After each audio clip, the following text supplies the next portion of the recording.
What's up, guys? Jaydaniel here. This is Remote Closer to Millionaire with a special guest today, Mr. Christian Jack.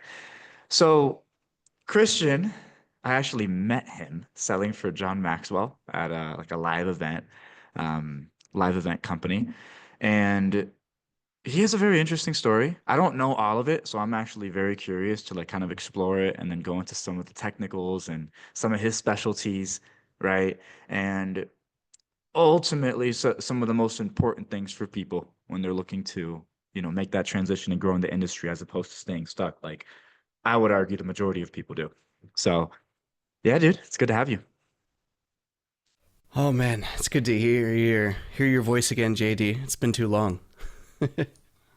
Been way too long, bro. It's been years. It's actually it's been at least more than a year. It's been at least more than a year. It's like a um year and a couple months now. Yeah. Something like that, right? That's crazy. So what I wanted to start with, like you've had the whole journey, right? Like coming into it as a closer and then, killing it as a manager. Now you're running some companies, right? You're doing some of your own stuff. You just took some time off.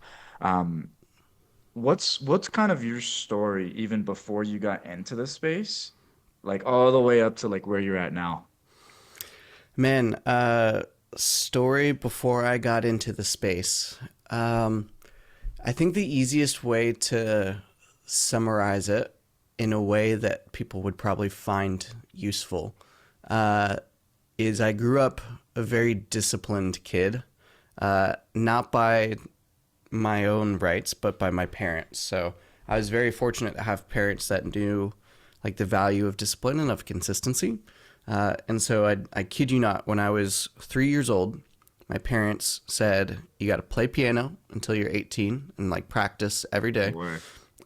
And you got to swim until you're 18 and swim competitively on a team, practice every day.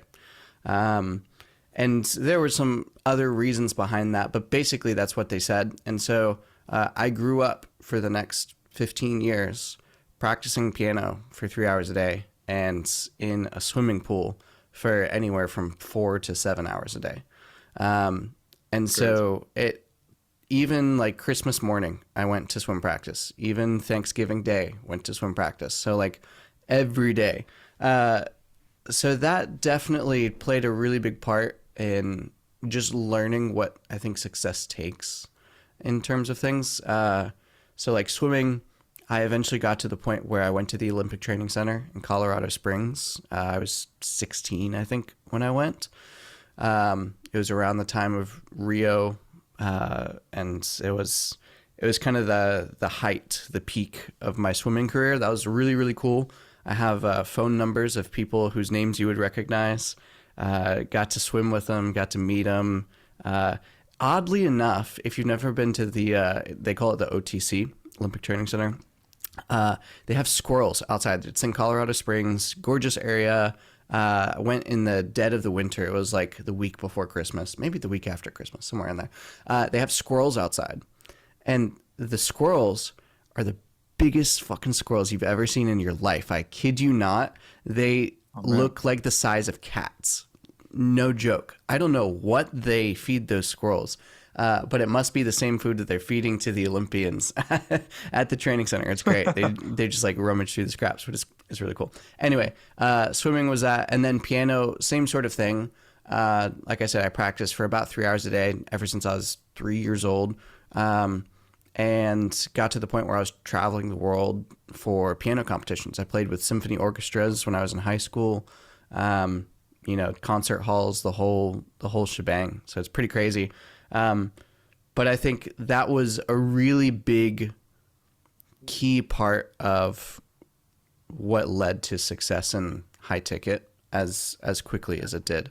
It's just because I had already had that discipline, that consistency kind of built in to my life. Makes sense. That's I think that's the number one thing that messes with most people. Yeah. It's like they're just not disciplined. They just can't do what they're supposed to do. Yeah.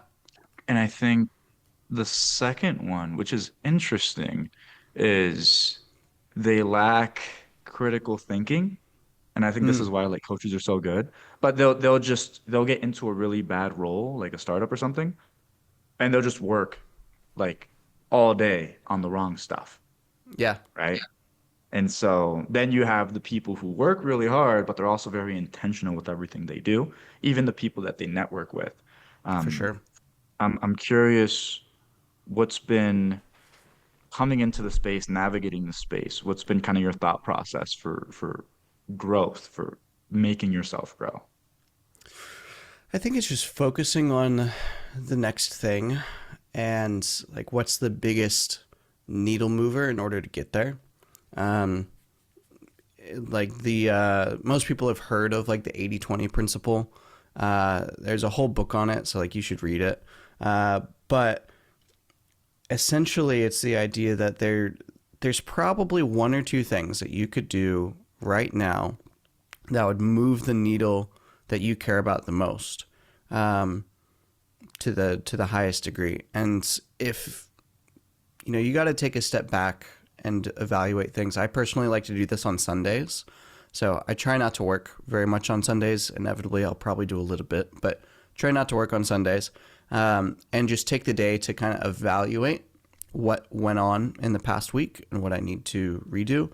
I'll also do the same thing once a month, on like a monthly kind of timeline, quarterly, biannually, so like every 6 months, and then annually as well.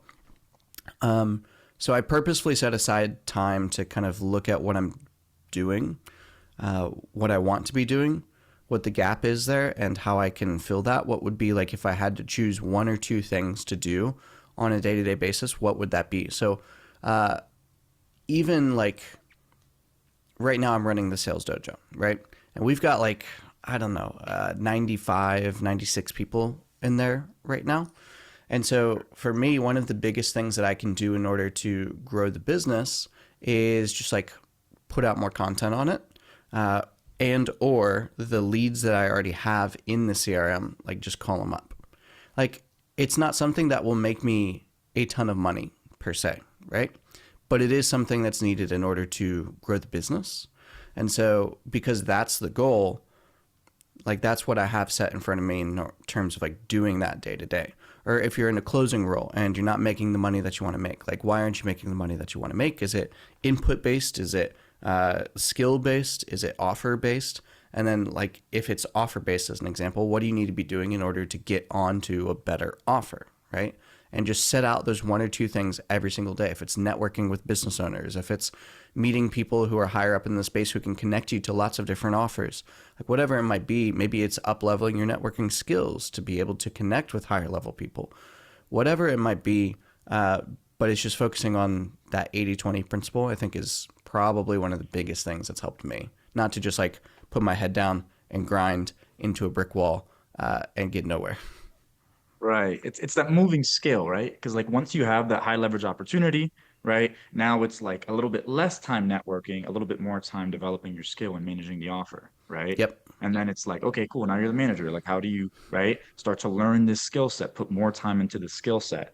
Yep. It's one thing I fell into like years ago is like I would basically get set up a routine, get into a role, and I would just keep doing the routine and it would lose effectiveness, but I wouldn't adjust the routine, Mm-hmm. right? To keep I getting do the same thing. results. Yeah, So, I'll just put my head down and grind and forget to take it up. That's why now I like specifically schedule out time to pick my head up, mhm, or else I just won't. 100%. That's sick. And so that's crazy, by the way. The piano, the just the swimming, like Yeah. you never know. I never would have guessed. You never know somebody's story until you hear it. Yeah. So, okay, so at 18, you were doing the like the swimming and the pianos. I'm assuming you didn't become an Olympian. What happened after No. that? No. So basically, it's a whole God story. I won't get into all the specifics, but basically, I had those two things, right? Swimming and piano. And as I was growing up, I got into a few different hobbies and different things. With music specifically, I started to learn lots of different instruments. So I learned like 10 or 11 different instruments as I was growing up. And then I've always been in church, right? I've always been a Christian. And so um, I just naturally, because I was really good at music and always kind of had this sort of leadership aura around me for some, I don't know what it is. I kind of was put into leadership positions. So like youth worship team, moved up to, adult worship team, leading the team, started working as an intern at the church, etc. And short version is I quit swimming, decided that I didn't want to go down the path of like being a, scholarship athlete, going and doing the, all that stuff. I decided that I wanted to go down the music route, and specifically like church music. Yeah. And so I went to college for voice, for vocal performance, like singing, because I felt like that was one of the skill sets that I didn't have as much skill with that I needed to if I was going to be doing the thing that I wanted to do. And then got into college, did my vocal performance degree. And basically, as I was finishing college, some things fell through with the church that I was at. Another whole God story to kind of shift path again. And basically, wasn't able to go down that path and needed to like find something quickly because I had just gotten married in my summer right after I graduated college. So my wife and I got married. I graduated college, and then I was like, well, shoot, I need to do something to like make money, right? Because I'm a husband now. Wife is working already. She graduated a year before me, so she had already been working for a year. So I was like, fuck, I gotta like step it up and You got find married something, young. right? Yeah, dude. Yeah, yeah. Yeah, I was 20. What was I guess 22, 21 maybe. It's one of those. My birthday is weird because I was born in 1999, so it's like sometimes it's the same year, sometimes 21 and 22. Um, Mhm. but yeah, basically my first job was then a high school choir teacher. So it was pretty much like the most common job that you can get as a music major is going and teaching at schools in the U.S. education system. So I became a high school teacher and just like very quickly realized that it was not what I wanted. Fucking hated just like going to the school every day. Obviously, all the all the broken mindsets in the education system as it is. And then also just like the monotony of it. I feel like teaching is one of those things that is like the definition of a hamster wheel because you're teaching the same content to like new kids each year. Um, Right. and there's also no progression. So like when you're a teacher, you can become an administrator, but then that's now like more corporate type style things and not as much even just like doing the thing that you loved in the first place, which was like for me music. And so I felt very capped very quickly. So I only worked in that job for 6 months and then I left. I was like, this is not going to be for me.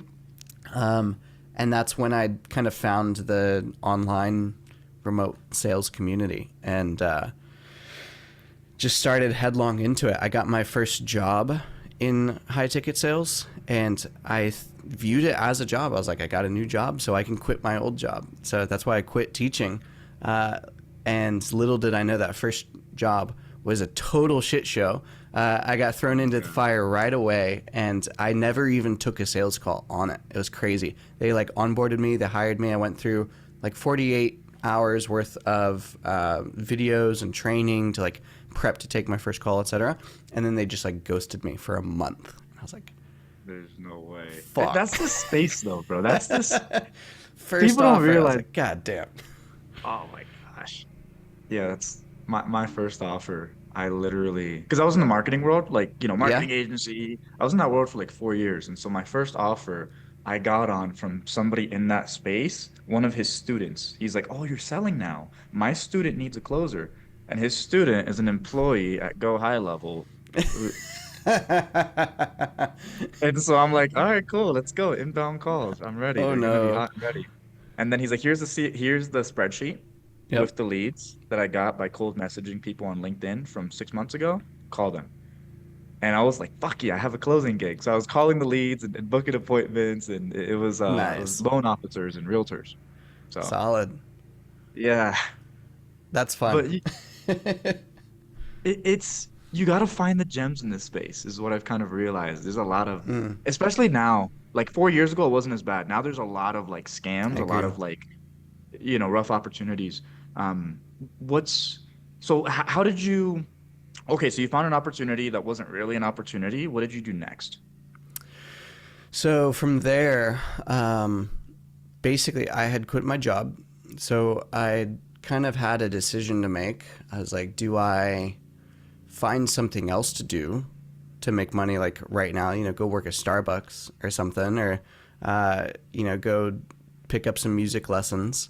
Um, or do I like keep going with this sales thing and try to make this work? And one of the biggest reasons that I got into sales, which might surprise people because it's kind of the opposite of what most people view sales as, I got into sales because not only did I not really enjoy what I was doing and I felt capped, all that kind of stuff, but also this was right after COVID, and a lot of music teachers lost their jobs in COVID.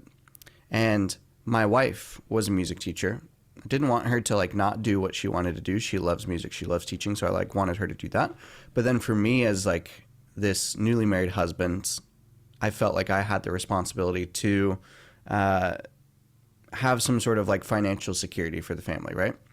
And so I was thinking, like, what is a skill that I can learn that will always have stability of income? And when I say stability, I mean like I'll always have the opportunity to make money. So, if I'm a welder or something, people need to be like producing things for me to weld and company. Like there's a whole thing. But if you're really great at sales, like that's happening literally everywhere all the time in every industry. Even if it's not like directly sales, you're still a salesperson if you're, raising capital. You're still a salesperson if you're trying to get a promotion from your boss. Like it's something that will be able to be used everywhere, and you can make money with it without having to like invent a new product and go off to like fucking Shark Tank or something and try to sell it. So that's why I got into sales, was for stability.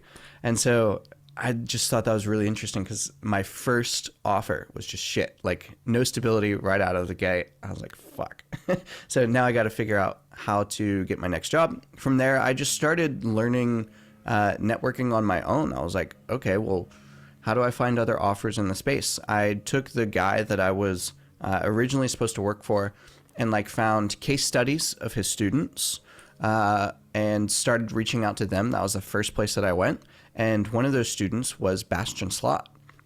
And so I was like, huh, very interesting. I looked into Bastian. He seemed pretty solid. So I just started following him so I could see what he was doing, see how I could provide value to him. And he just made one post random one day, like the pink background, white letters. He was like, need a closer, e-com offer. That's it. And I was like, this is great. Like an offer coming right to me. Let's do it. And so Mhm. I reached out to him. Didn't really have much experience at that point at all. Hadn't sold anything realistically, but got onto that offer. And I kid you not, JD, it was a 35, 50, and 75K offer for Shopify automation. I was like, my first call, I was wearing a white like button down with the sleeves rolled up. Like I had no idea what this space was at all, but ended up that's really where I started cutting my teeth in sales. That's crazy. How did you do Oh, on the not good. offer? Not good. I got a few. It's really cool with those sorts of offers. Like sometimes you'll get people in who are already lay downs and such. And at that point, Shopify was like really the thing. So I got really lucky with getting on a decent offer. I was the first closer. They very quickly brought on 3 or 4 closers after me. And the owner was super good, super solid guy. So like I made, I'd probably say like 4 to 9K a month for those first couple of months. So not the worst for sure, but it was a good opportunity. It's where I started learning. It's when I enrolled into Cole Gordon's program. That was my first sales training that I ever went through. So I look back on that time fondly, but in the moment, I might not say the same. And what was how long ago was that? Like that first that role? that was, I guess it would be like end of the spring, early summer 2022, I want to say. Okay. And what's transpired from then until now? Like what are the kind of the highlights, I guess, from a career Man, perspective? uh, highlights is, I mean, sold on pretty much every offer that is out there in the high ticket space. I've worked on up to 9 accounts at one time as a closer. Um, Interesting. I've managed 5 teams at once myself. Um, I've done some CRO work, Chief Revenue Officer. I've done consulting work. I've um, hit the milestones that everybody wants in terms of like I made twice my old annual salary in a month now in sales. It's crazy. Um, but like I don't know. I think it's just finding that next thing and just continuing to push for it. That's all that I've done. So like I started as a closer and now like next level is making a certain amount as a closer, next level is making the next certain amount as a closer, next level is like, okay, maybe I could help a business with some management or be a team lead, and it just like keeps going up, I think. That's all. Right. And so that's a question a lot of people have. Like, how do you offer a company something outside of sales, outside of closing? So how did that conversation go for you? How did that process go for you? Well, it started pretty naturally because I had worked on a lot of different teams. I was working on multiple teams at once as a closer. So, like, I had some really good perspective in terms of systems that worked, systems that didn't, leadership that worked, leadership that didn't. And whenever I came across a business that things needed improved, like, my income was based off of those systems. So, I was like, uh, kind of just tweaking things for my own setup. And then going to the owner and being like, hey, I did this thing. It seemed to work well. Maybe you should try it with the rest of the team. And then naturally, by just like providing that value over and over, the owner would eventually just be like, hey, will you just like be team lead? And then usually that kind of led into being a manager because we had enough people to where that made sense. Um, but I think it's just natural doing. I did things to improve systems and structures for myself, and then I just shared it with the team. I was like, "Hey, this thing is working for me. Like, maybe you should try it." 100%. And Christian, so like I'm curious in terms of better, right? Closer or manager? You gotta just pick one. What would you say and why? For me, it's manager, uh, just because I do both fairly well. I think they're very very different. So, being a closer is a very in terms of your interactions with prospects, it's still very selfless. But in terms of like you within the team, closing is really pretty selfish, I think. It's about like figuring out where you can find more deals. It's about where you can find more prospects. It's about figuring out how you can increase your cash collected and your earnings, et cetera. Right? Like it's a very singular sport. If the team hits bonuses, sometimes there's like bonus structures that go out to everybody, but usually it's like if you hit 100K cash collected, you get this bonus. It's very self-centered, right?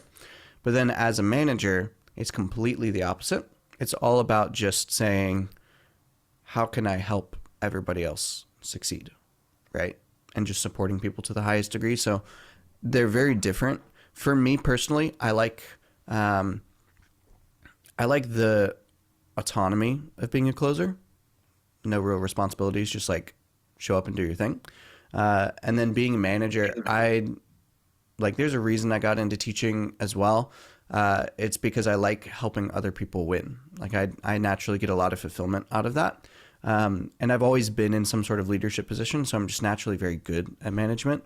And so, management is different. I think that's the one that I prefer to do because then I can also close as a manager. So it's just kind of killing two birds with one stone. Um, if I just wanted complete freedom, absolutely being a closer. If I wanted to like lead people, have more responsibility and less freedom, and probably usually make a little bit less money, than manager. And it's interesting, right? Because you're doing the sales dojo, right? And maybe you Mm-hmm. can give a little more context around that. but you've also done like CRO and some other positions in companies. So Hmm. what about like that step from manager to maybe more partner, maybe more, C-suite? Like Yeah. what's that transition like? So there's like two steps there. The first one, I think, before you get to CRO is usually more of like a consultant type role. So, being able to come into a business for the first time, help them grow very quickly, and then basically bounce. Once you're able to do that, you're going to have a lot more clarity on the systems of the business as a whole, as opposed to just like sales management, right? Sales management is great. You learn a lot about sales and you touch on a little bit of marketing and you touch on a little bit of fulfillment, but you don't really get like the whole picture of the business, if you will, in terms of profit and revenue strategies. So learning the skills of being a consultant, I think, is the next big part. Once you do that, that's more of like running your own offer as a service-based business. You're probably working off a retainer, some sort of low monthly fee. But then once you do that, then that's where you kind of leverage the results that you got as a consultant to come on with the business as, a C-suite type officer. So whether it be revenue or an executive or whatever it might be, but you basically just have the overall acumen and leadership skills to be able to grow a business if you come into it. That's really all that people care about, I think, at that level. It's just how much confidence do you have in this person to come in, not only like be the people leader that they need to be.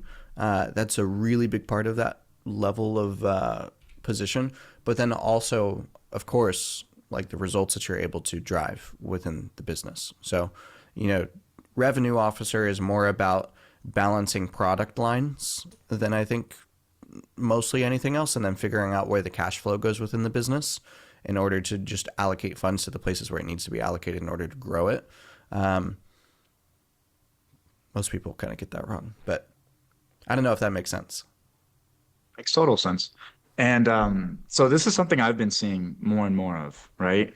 People who haven't really done very much sales, right? Maybe for a couple months, they haven't done very much management. Um, and they're kind of jumping to that consultant role. Yep. Thoughts? Oh man. Advice. What Uh, advice would you give them? Let's say somebody's 21, right? And he just told you he's doing this. I I think that sales is the best skill that you can learn in the world, and it's one of the greatest opportunities that you can have. And most people that I've seen jump because they can't stand sucking at something for very long, which is a paradox because when you jump to the new thing, you're going to suck for just as long as you would have sucked at sales, if not less time. It's like sales is fairly simple to get good at and make money with it. Um, so like people are leaving to try something else because they don't want to suck for very long, but then they're going to suck for just as long, if not longer, at the new thing. And so then they're just going to jump to this other thing. And so the problem isn't actually like, I talk to a lot of people who do this. And usually the reason that they do it is because they get tired of like taking sales calls, because they don't like getting rejected, all those sorts of things. But the thing is, if you jump to a consulting role, you're going to get rejected probably more because you're building your own business now instead of just talking to prospects about selling the thing that they've already been marketed. So like now you not only have to learn consulting and the skill of it, but like marketing and sales and fulfillment and all that stuff. So like I would say my advice personally, just the most blanket, I rarely do that, but the most blanket advice is to get really good at sales because it can serve you in pretty much every other arena of life. And if you want to become a consultant at some point, then at least you won't have to learn sales while you're learning all those other skills that you're going to have to learn anyway. 100%. And so what would be those key metrics? Obviously, it depends, right? It's different across the board, but what would be like those key metrics that somebody should be aware of to where like, okay, cool. Once things are like this, once I hit these numbers, I know I'm good enough to move on to the next level. How would you define that if you had to? Um, it There's so much that goes into the numbers.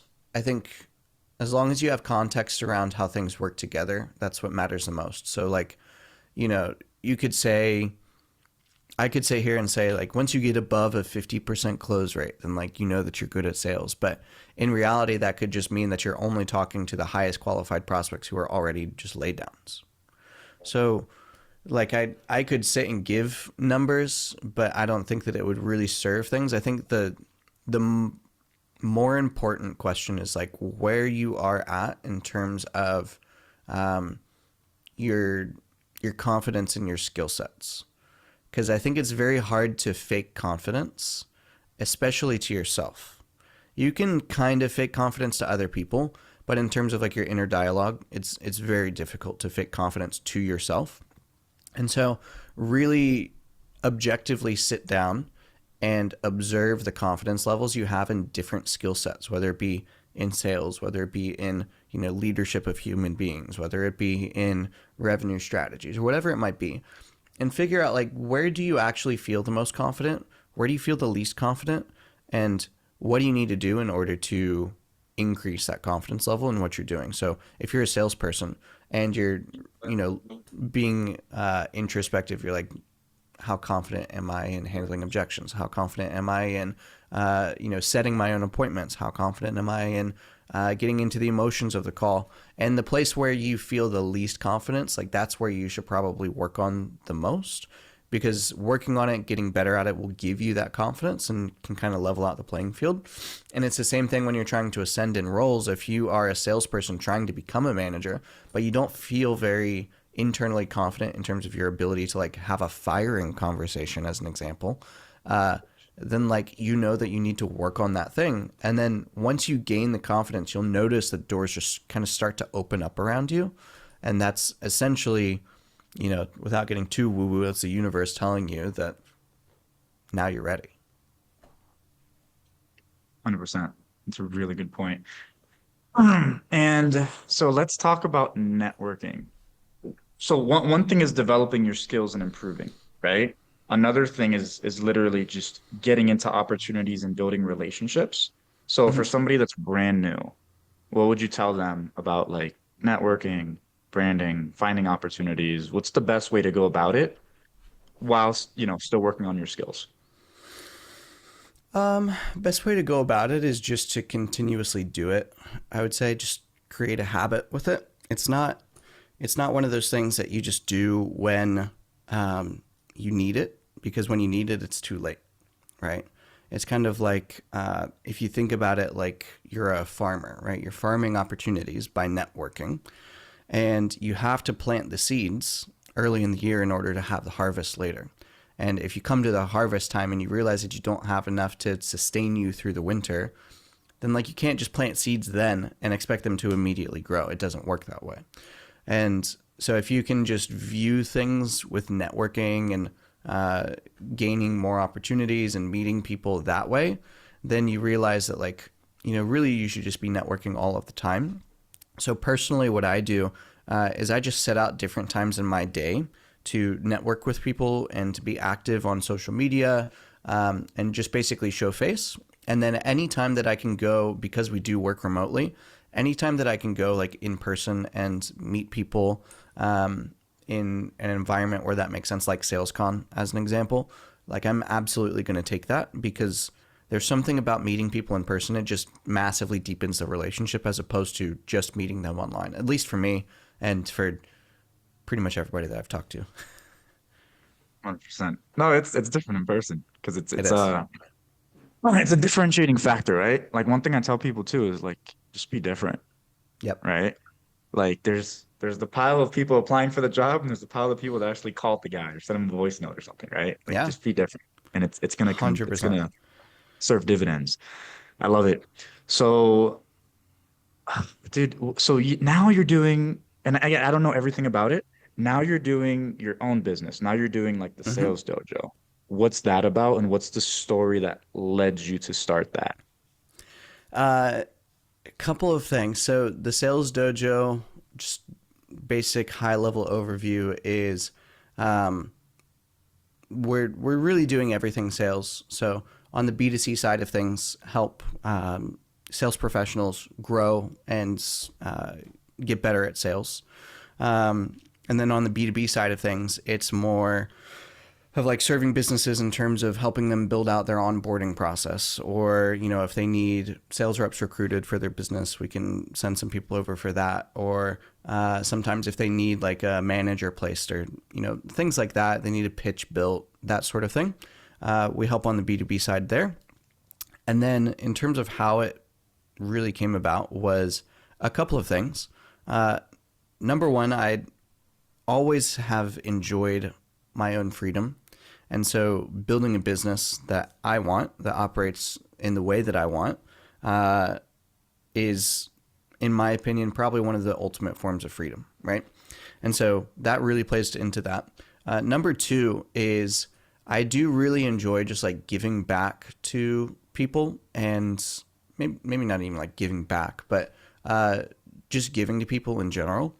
And so I initially really created the sales dojo to say like F you to all of the high ticket sales trainers that charge like a ridiculous amount of money to learn sales. And so I built it out to be like $25 a week. Pretty much just made it a giveaway. So that was another reason why I kind of created that B2C side of things initially. And then also, I feel like there's not many true sales communities out there where like the community is a really big driving force in terms of what you're actually buying into. And so I wanted the Sales Dojo to kind of become one of those. I also just really like the idea of like the dojo, how you have different belt levels, right? You start at white belt, you go to yellow belt, etc. I was like, dude, that could be perfect for like a training community, right? So just lots of different things I think that went into it. But ultimately, it's about, I think for me, if I'm just being selfish, it's just building a business that operates in the way that I want to give myself that ultimate freedom to do whatever it is that I want to with my own life, and not necessarily like I'm a very good entrepreneur. But there's another level of working for yourself. 100%. What do you think about like people coming into the space? And I think entrepreneur and entrepreneur, right? It's a very similar like problem solving kind of mindset, Mm-hmm. right? Yep. But what do you think about people coming into it thinking like an employee versus thinking like, right, entrepreneur, entrepreneur? And yeah, what are your thoughts around that? I think I've definitely made more money when I think like what I think about as an entrepreneur. Like everybody's going to be different in terms of what they think that an entrepreneur thinks about versus an entrepreneur, of course. When I say thinking like an entrepreneur, I'm thinking of like the business as a whole and how I can solve problems within it. Versus an entrepreneur is like my specialty is this one thing and I solve problems within that one thing. So it's just, I think, expanding your horizons. Like I said, I think I've made more money by thinking like an entrepreneur and the business problems as a whole, as opposed to specific problems within that specific area. Um,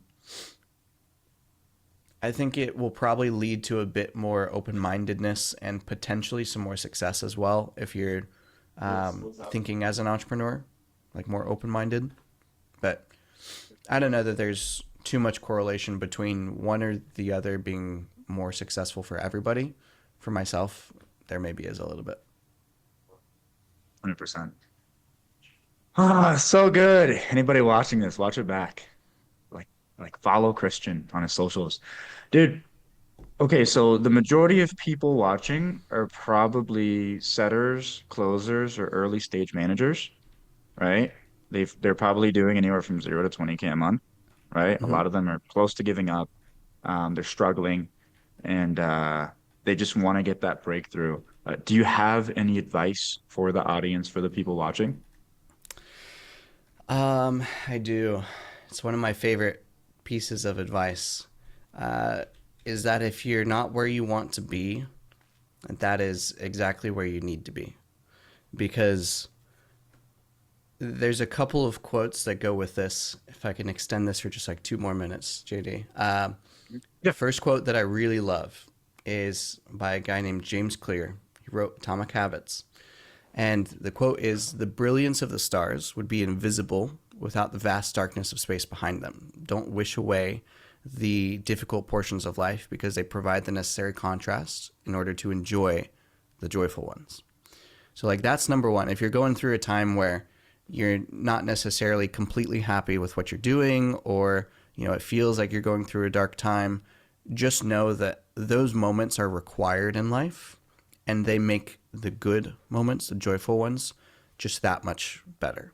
That's number one. And then number two is that someone cannot have patience without having their patience tested. Like, if I wanted to be a humble person, let's just say it was my goal in life to be the most humble person that I knew, you don't become humble without having that trait being tested. So, like, if you want to be a disciplined person, if you want to be a resilient person, if you want to be a strong person, right? If you want to build muscle, you have to first tear it down. Like, new muscle does not come just out of thin air. You have to actually go and break down the muscle fibers in order for them to regrow better than before. So if you're in a time where, like, maybe you're not making the money that you want to make, like, you have to go through times like that, because that will generate a certain amount of resourcefulness, a certain amount of resilience, a certain amount of drive, a certain amount of, just being able to come up with new solutions that will then create the version of you that is able to go and make the money that you want to make. So, if you're in a dark time, personally, I view it as like the best time of your life. Because also, when you're like 80 years old, you have everything that you want in your life. Like, you've got, you've gotten all the girls that you wanted, right? The chase is over. You've got the business that you want. You've got the money that you wanted. You're probably going to look back on this time that you're living right now in your life and say, man, those were the good days. So, like, if that's how you're going to feel then when you're older and wiser and you have all this extra perspective and success, then, like, why don't you just feel that way now? So you can change it. Gotta get an editor to put a little explosion there. So good, dude. Um, yeah, I mean that's really the show. Thanks for jumping on. Everybody watching, in the description, you're gonna find a link for Christian Sales Dojo. Check it out. Check out his socials. And thanks for jumping on today. It's been sick. Thanks, man.